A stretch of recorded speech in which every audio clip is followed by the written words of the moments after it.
Ah, ça y est les amis, ça y est, c'est la période de Noël. Noël approche. Un peu de douceur dans ce monde de brutes.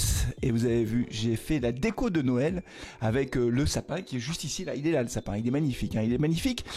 Et quand c'est la période de Noël, bah forcément on fait un peu sa liste au Père Noël, c'est ce que je vais faire. Bah oui, bien sûr, je vais faire une liste. Je vais demander plein de cadeaux au Père Noël, plein de cadeaux pour la S Saint-Étienne parce qu'on en a besoin.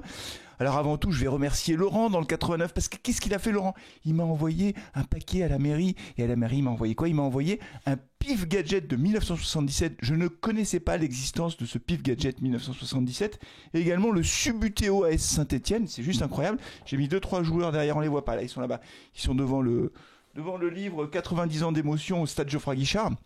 Merci beaucoup Laurent et merci, c'est un peu un cadeau de Noël en quelque sorte, donc merci à toi et merci encore une fois à tous ceux qui sont abonnés à la chaîne, qui soutiennent la chaîne. On a passé les 26 000 abonnés les amis, 26 000 abonnés, merci beaucoup, c'est super. Je vous rappelle que l'objectif ce sera d'essayer de remplir Geoffroy Guichard, c'est un objectif un peu dingue en quelque sorte parce qu'il y a encore beaucoup de boulot, il en manque 9 000 pour remplir Geoffroy Guichard dans sa configuration actuelle puisque pour l'instant les balcons ne sont toujours pas ouverts, donc c'est 35-36 000 personnes, donc on va essayer d'aller chercher cet objectif, mais on est déjà 26 000 et tout ça c'est grâce à vous, donc un grand merci parce que cette année 2024 a été riche en émotions quand même, on a vécu une année dingue. D'ailleurs je ferai une vidéo bilan de la Saint-Étienne et peut-être que je la tournerai devant le stade Geoffroy Guichard, je pense certainement entre Noël et le jour de l'an, ce sera sympa de faire cette vidéo bilan parce que ça a été une année quand même assez incroyable d'un point de vue émotionnel même si on est en difficulté en ce moment, on a quand même vécu cette remontée en Ligue 1, c'était juste dingue. Alors les amis, c'est le dernier match de l'année, c'est l'avant-match Saint-Étienne-Marseille, on les a déjà rencontrés il y a 15 jours.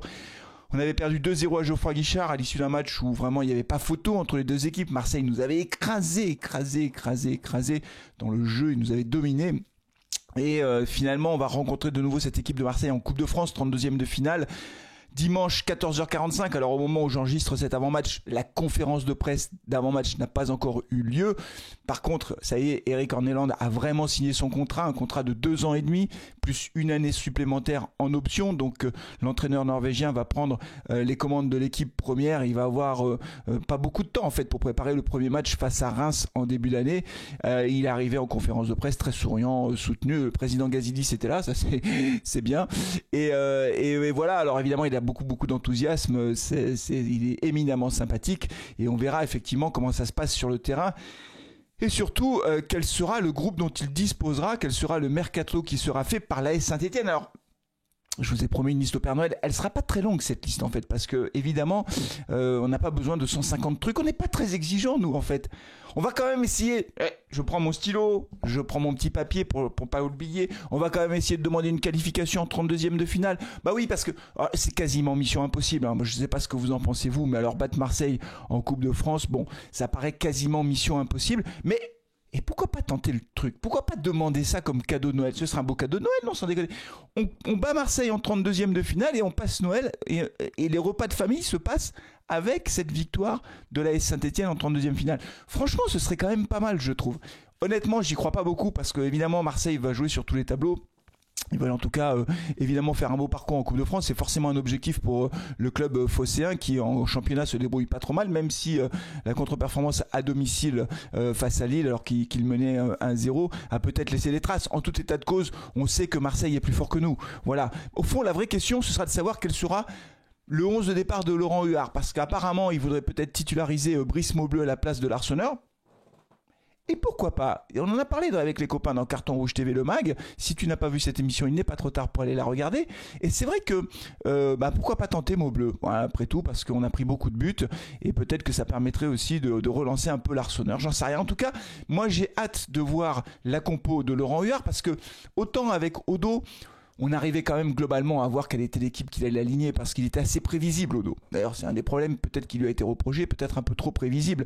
En tout état de cause, est-ce qu'il jouera en 4-3-3? Est-ce qu'il va aligner 5 défenseurs? On se souvient que face à Marseille, on avait joué avec 5 défenseurs. On avait dans l'axe Abdelhamid, Batu Bensinka, Petro et puis sur les côtés Cornu et Apia. Est-ce que Laurent Huard va faire la même chose? Est-ce qu'il va faire un 4-4-2? Et pourquoi pas? Moi je serais Laurent Huard, je testerais le truc, tu vois, tu fais un pari, tu fais un coup de poker, de toute façon il est là que pour un match.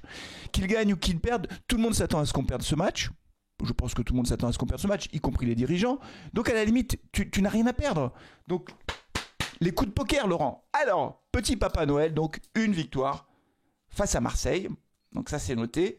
Avec, ah bah oui, je suis un peu exigeant, un 4-4-2 à plat, s'il vous plaît. Stassin, Sissoko. Voilà, c'est tout. Et mots bleus dans les buts.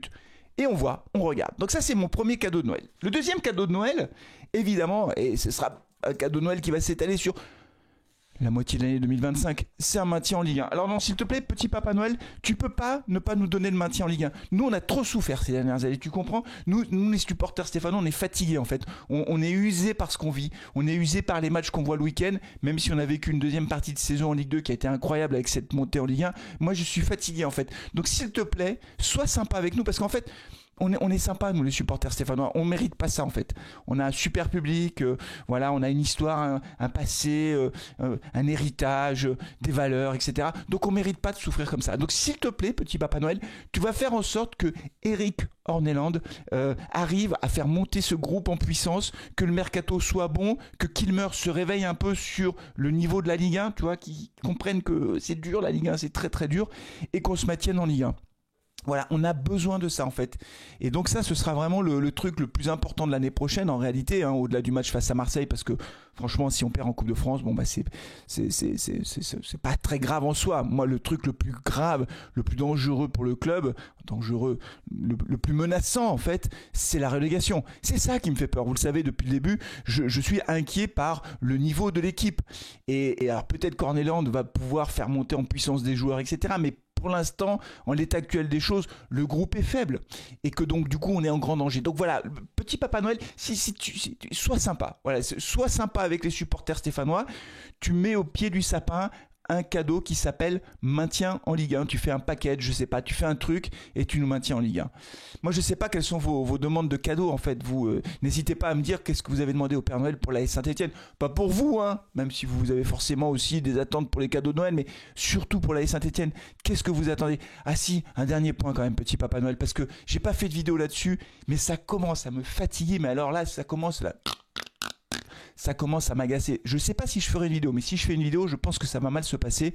C'est les sanctions contre les supporters, la possibilité de dissoudre les groupes de supporters. Non mais alors là... Et là, gros problème là. Je vais pas en parler maintenant parce que sinon je vais m'énerver. Et comme je vous l'ai dit en début de vidéo, c'est la période de Noël. Donc un peu de douceur dans ce monde de brut. Donc je ne vais pas en parler. Mais par contre, s'il te plaît, petit Papa Noël, fais en sorte qu'il n'y ait pas de dissolution des groupes de supporters parce que là, ça va être terrible quoi, en fait. Ça va vraiment m'agacer.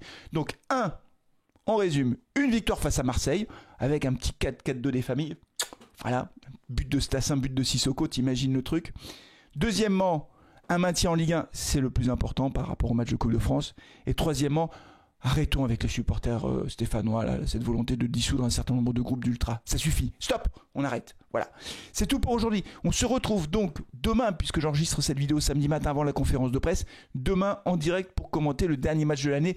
Soyez nombreux au stade, bien sûr, profitez-en, faites du bruit et aussi en live. On se retrouve en live, les amis. Vous le savez, le chaudron sur YouTube, il est ici, il est sur Carton Rouge TV. C'est votre chaîne, vous êtes chez vous ici, les amis. Prenez soin de vous et à demain. Allez les Verts, ciao.